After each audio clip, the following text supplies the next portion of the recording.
네, 안녕하세요. 저는 2019년도 강원 전문상담교사에 합격한 이라고 합니다.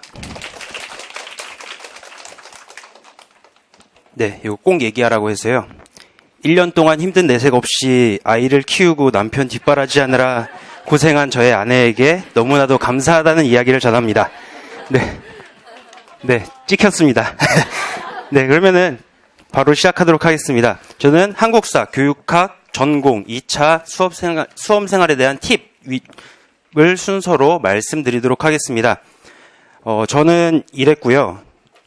교육학은 인강으로, 전공은 직강을 들었습니다. 춘천에서 통학하였고 초수에 합격하였습니다. 네, 저에게는 3살 아이가 있습니다. 그 아이를 보면서 힘내면서 공부할 수 있었던 것 같습니다. 들어가면서 말씀드릴 것은 공부법에는 맞는 것도 틀린 것도 없다고 생각합니다. 여러분들이 하는 것이 맞다고 생각하고 그걸 꾸준히 유지해 나가는 게 좋다고 생각합니다.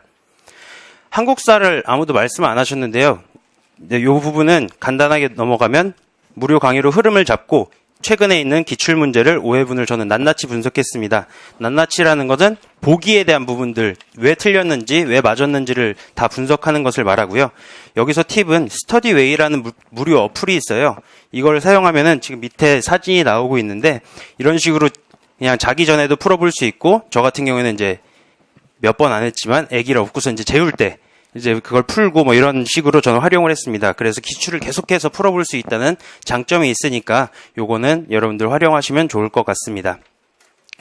교육학도 앞에서 다 말씀을 해주셨기 때문에 그냥 요 내용들 보시면 될 것 같아요. 1, 2월 달에는 1년간 공부하기 위한 머리와 몸 상태를 만드는 게 중요할 것 같고요. 3, 4월 달에는 강의가 반복되기 때문에 마인드맵을 활용하여 단권화를 실시하는 것을 추천드립니다. 요게 이제 제가 마인드맵 활용해서 단권화한 사진인데요. 이런 이제 마인드맵 활용해서 그 옆에다가 있는 내용들을 다 적고 결국 나중에는 저는 이 책 하나만 가지고 시험을 보러 갔었고요. 이게 많이 도움이 되었습니다. 5, 6월 달에는 이제 단권화 마인드맵 바탕으로 기출의 빈도를 표시하는 것입니다. 어떤 것이 많이 나왔고 어떤 것이 적게 나왔는지 표시를 하고요. 초수 분들 같은 경우에는 모든 내용을 다 암기하는 건 어렵다고 생각해요. 하지만 5번 이상 기출된 거 우선으로 먼저 암기를 하고, 그 다음엔 뭐 3번 정도 기출된 거를 암기하고, 그 다음엔 1번 정도 나온 것도 암기를 하는 그런 방법을 택해서 이제 암기 순서를 정하시는 게 좋을 것 같습니다. 7, 8월에 마인드맵하고 서브노트를 지속적으로 지금 요게 이제 체크해가지고 기출에 따라서 별표를 하거나 아니면은 체크를 해놓은 부분들을 말씀드리는 거고요. 7, 8월에 마인드맵이랑 이제 서브노트 지속적으로 계속해서 회독했습니다. 논술을 써보려고 했는데요. 논술을 쓰는 거, 암기하는 거랑 논술 쓰는 거랑은 전혀 다르더라고요.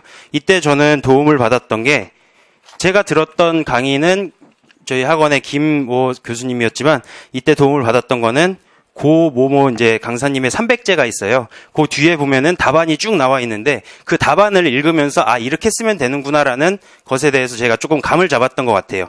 그래서 그 부분을 제가 활용했던 것을 말씀드렸습니다. 그래서 지금 왼쪽에 있는 것이 그 고모모 강사님의 300제 뒤에 답변이고요. 오른쪽은 제가 썼던 이제 논술들입니다. 앞장 보시면 제일 짧았었는데요. 그 이후에는 점점 길어지니까 처음에 짧다고 너무 낙담 안 하셔도 좋을 것 같습니다. 9월, 11월에는 계속해서 회독하는 것이 중요할 것 같아요. 기상하자마자는 300제 답안을 회독했고 취침 전에는 마인드맵을 회독했습니다. 뭐 월, 화, 수, 목, 금 이런 식으로 해서 매주 1회독을 하려고 노력했고요. 매일매일 모의고사, 이때 당시에 모의고사가 돌아가기 때문에 4회분이 나와요. 매주. 김모 강사님 같은 경우에는 그러면은 그거를 저는 인강이었기 때문에 월, 화, 수, 목을 나눠가지고 4일에 걸쳐서 매일매일 아침에 풀어보려고 했습니다. 그리고 다른 저희 전공 스터디원들하고 이제 내용을 공유함으로써 다른 강사가 중요하다고 한 내용들도 공유를 하고요. 강사마다 조금 용어가 달라요. 그런 용어에 대해서도 익숙해지려고 노력하였습니다. 네, 손에서 놓지 않고 조금씩이라도 매일 보는 것이 중요할 것 같습니다. 네, 전공 공부법입니다. 단권화하는 것은 계속 나왔기 때문에 뭐 더 말씀드릴 것은 없을 것 같은데요. 저 같은 경우에는 아침에 프린트를 받으면은 프린트를 받자마자 뛰어 내려갔어요. 내려가서 바로 B5로 복사를 해갖고 올라와서 수업을 들었습니다. 왜냐하면 거기다가 B5로 한 거에다가 필기를 해야 그걸 잘라서 바로 붙였을 때 책에 이제 그냥 필기한 내용까지 한 번에 붙일 수 있기 때문에 그 필기를 한 다음에 복사를 하는 게 아니라 아예 아침에 복사를 해갖고 올라와서 거기다 필기를 해서 단권화를 하는 방법을 택했고요. 가방에 이제 풀, 칼 뭐 이런 거 매일 이제 갖고 다니실 거예요. 갖고 다니시면서 저는 수업이 끝나자마자 구석자리에 앉아가지고 다 붙이고 집에 가려고 노력했습니다. 아까 카페 말씀도 하셨는데요. 카페를 통해서 내가 뭘 아는지, 뭘 모르는지 모르는 게 참 문제예요. 근데 카페를 보면은 이 내용 내가 안다고 생각했는데 이 질문에 대해서 내가 대답을 못한다. 그럼 모르는 겁니다. 그런 부분에 대해서 계속적으로 확인하는 방법들을 이거는 11월까지도 지속하였습니다. 3월, 6월 이제 포기하지 말고 버티기인데요. 평일에는 이제 작년도에는 워크북 이야기가 진짜 많이 나왔는데 올해는 워크북 얘기가 하나도 안 나오더라고요.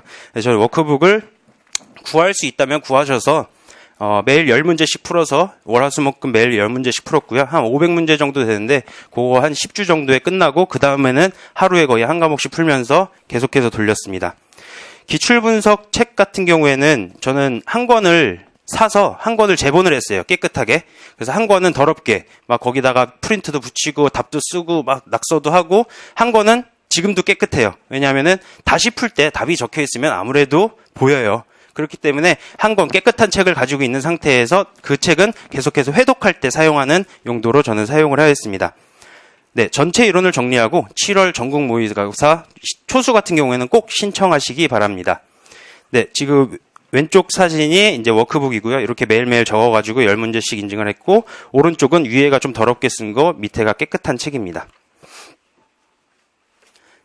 7, 8월에 이제 문풀이 들어가는데요. 평일 스터디 같은 경우에는 전주에 복습하고 돌아오는 주 문풀 대비를 했습니다. 만약에 지난주에 상의실 문풀하였고 이번 주에 성격 문제풀이가 예정되어 있는 경우에는 월요일 날은 상의실 문풀을 복습했고요. 화요일에는 성격 형성평가를 풀어보는 인증을 했고, 수요일은 워크북을 풀어보는 인증, 그다음에 목요일, 금요일은 성격 기출을 풀어서 인증하는 것을 함으로써 계속 이거를 뭐 따로 보는 것이 아니라 매번 그냥 회독할 수 있는 방법을 늘려가기 위해서 노력했고요. 9월, 11월에는 한 끝으로 모든 내용을 단권화하였습니다. 저는 여기에 조금 집중을 하고 싶은데요. 다른 분들이 다 말씀을 안 하셔가지고 저는 한 끝을 되게 잘 활용했던 것 같아요. 모의고사를 볼 때마다 저는 모의고사에다가 풀지 않았어요. 옆에 종이에다 풀고 모의고사를 깨끗하게 뒀습니다. 모의고사를 깨끗하게 둔 상태에서 점심을 먹으러 내려갈 때 그거를 B5로 복사를 해서 문제를 다 잘랐어요. 다 잘라서 한 끝에 각 위치에 맞춰서 그 문제들을 다 붙였습니다. 그 문제, 그 내용과 일치하는 부분에다 문제를 다 붙이고, 답안 같은 경우는 그 위에다가 조그만 글씨로 이제 적어놓고, 그러면은 한 끝을 회독할 때 모의고사도 당연히 한 번 더 회독하게 되는 거예요. 따로 모의고사를 회독하고 한 끝을 회독하는 게 아니라 이렇게 한 권으로 단권화를 함으로써 한 번에 모의고사와 한 끝을 회독할 수 있는 방법을 활용했습니다. 이 방법 같은 경우에는 꼭 여러분도 해보시면 좋을 것 같습니다. 2차 시험은 1차 끝나고 해도 될 것 같고요. 그냥 요거는 읽어보시고 넘어가면 될 것 같습니다. 근데 저희는 상담 실무 관련 문제가 나와서 시책이 전혀 도움이 되지 않았습니다. 수험생활 팁인데요. 무엇을 해야 될지 모를 때는 옆 사람 따라하면 됩니다. 옆 사람들 다 잘하시는 분들이잖아요. 저 같은 경우에는 이제 옆에 분이 뭐 효과 같은 경우에는 파란 형광펜을 칠하고, 뭐 정의 같은 경우에는 빨간 형광펜을 칠하시더라고요. 따라했어요. 그냥 따라했어요. 그게 나중에는 여러분께 되고, 그게 다 이제 여러분들의 거가 되니까 그렇게 따라 하시면 될 것 같고요. 할 수 있는 만큼 계획 세우는 거, 그리고 아는지 모르는지 모르는 거는 카페 활용하시면 될 것 같고, 복습과 단권화는 미루지 말고 그날 하시는 게 좋을 것 같습니다. 암기 방법, 지금 앞에서도 계속 말씀해 주셨는데 이것들만 모아도 꽤 많은 양이 될 것 같아요. 저 같은 경우는 좀 다른 건데, 유능한 집단 상담자의 자질로 참 세심한 공자가 자유를 타개하다. 지금도 기억이 나요. 이런 부분들을 만들어가지고 여러분들이 잘 활용하시면 좋을 것 같습니다. 학원의 프로그램 모두 참여하는 게 좋아요. 6월에 스터디에 대한 특강도 있고요. 7월에 전국 모의고사, 12월에 2차 특강이 있고요. 현직 교사들 모여가지고 이제 모의 면접들 해주시는 부분도 있어요. 이런 부분들 이제 관리반에 들어가게 되면 할 수 있으니까 꼭 관리반 들어가시면서 이러한 모든 학원에서 제공하는 서비스를 받아보시기 바랍니다. 그리고 여기 계신 분들 지금 직강을 시작하셨는데요. 가능한 한 절대로 인강으로 돌리지 않길 바랍니다.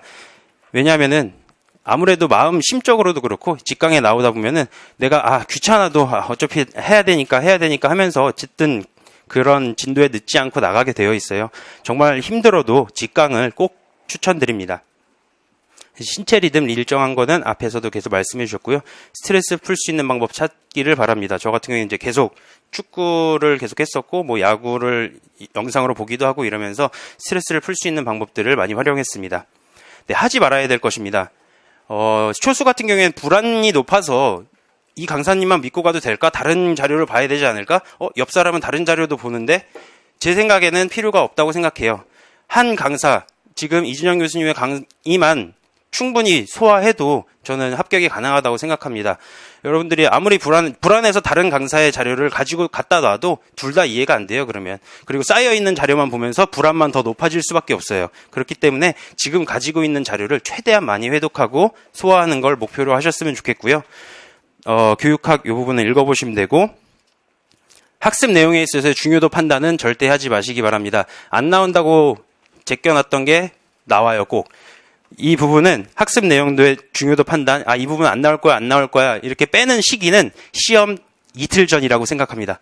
시험 이틀 전에는 필요한 것만 봐야 돼요. 어쩔 수 없어요. 근데 시험 이틀 전까지는 모든 게 다 나온다고 생각하고 모든 내용을 훑어보시는 걸 추천드립니다. 다른 사람하고 비교가 계속 돼요. 계속 성적표도 붙여놓고 뭐 이런 부분들이 있는데 낙담은 하지 않는 게 좋을 것 같아요. 실례로 저 같은 경우에는 모의고사를 볼 때마다 거의 40점대가 나왔었습니다. 근데 전공 이제 실제 시험에서 거의 15점 이상이 올랐고 그래서 되게 좋은, 나쁘지 않은 성적으로 합격할 수 있었다고 생각합니다. 그렇기 때문에 끝까지 포기하지 않고 하는 부분이 중요할 것 같아요. 네, 맨 마지막에 나온 것처럼 절대 포기하지 않으셨으면 좋겠습니다. 네, 저희는 어제 발령이 났습니다. 작년에 이걸 보면서 되게 부러웠어요. 그래서 저도 이제 어제 발령이 나서 가지고 왔는데, 네, 저는 춘천에 이제 발령이 나서 춘천 위센터로 발령이 났습니다. 네, 헐. 네, 괜찮습니다. 네, 잘할 수 있어요. 네, 마지막 이제 합격자 확인하면서 너무 기뻤던 기억이 납니다. 최종 합격을 진심으로 축하합니다. 이 말에 얼마나 위로를 받았는지 몰라요. 여러분도 지금의 열의를 가지고 꾸준히 공부해 나간다면 지금 저처럼 1년 뒤에 합격 수기를 쓰고 이 자리에서 발표를 하고 있으실 거라고 생각합니다. 네, 저 또한 제 자리에서 최선을 다하면서 선생님들을 응원하도록 하겠습니다. 네, 여기까지 발표 마치겠습니다. 감사합니다.